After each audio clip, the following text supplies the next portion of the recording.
தொகுதி உங்கள் பிரதிநிதி பகுதியில் இன்று நாம் பார்க்கவிருப்பது வேலூர் மாவட்டம் வாணியம்பாடி சட்டப்பேரவை தொகுதி. இதுகுறித்த விவரங்களை பார்க்கலாம். 2011 தேர்தலுக்கு முன்பு வரை வாணியம்பாடி, ஆம்பூர் தொகுதிகள் ஒருங்கிணைந்த தொகுதியாக இருந்தன. தொகுதி மறுசீரமைப்புக்கு பின் வாணியம்பாடி தனியாக பிரிக்கப்பட்டது. 36 வார்டுகளை கொண்ட ஒரு நகராட்சியையும், உதயேந்தியம், ஆலங்காயம் ஆகிய 2 பேரூராட்சிகளையும், ஆலங்காயம் ஒன்றியத்தையும் உள்ளடக்கியது வாணியம்பாடி தொகுதி. இத்தொகுதியில் மொத்தம் 2,20,371 வாக்காளர்கள் உள்ளனர். இவர்களில் 1,10,755 ஆண் வாக்காளர்களும் 1,09,613 பெண் வாக்காளர்களும் உள்ளனர். 3ஆம் பாலினத்தவர் 3 பேர். தமிழகத்தில் பாலாறு துவங்கும் இடமான புல்லூர் பகுதி இத்தொகுதியில் உள்ளது. மிக பழமையான கோவில்களையும் மசூதிகளையும் கொண்ட இத்தொகுதியில் தோல் தொழிற்சாலைகளே பிரதானமாக உள்ளன. இங்கு 300க்கும் அதிகமான தோல் தொழிற்சாலைகள் அமைந்துள்ளன. இது தவிர நெல், காய்கறி, மலர் சாகுபடிகளும், பாய் நெய்தல், லுங்கி நெய்தல் போன்ற தொழில்களும் நடக்கின்றன.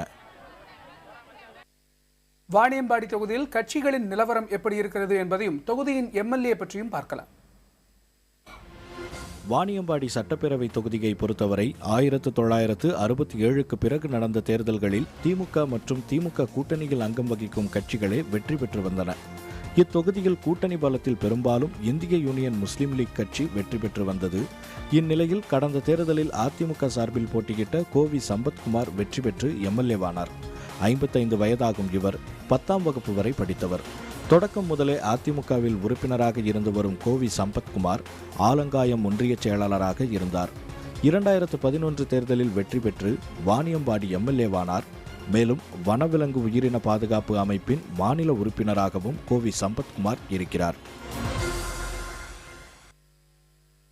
வாணியம்பாடி சட்டப்பேரவை தொகுதி மக்களின் எதிர்பார்ப்புகள் என்ன? தொகுதிக்கு எம்எல்ஏ தான் கொடுத்த வாக்குறுதிகளை நிறைவேற்றி இருக்கிறாரா? இதற்கு எம்எல்ஏ அளிக்கும் விளக்கங்கள் என்ன பார்க்கலாம்.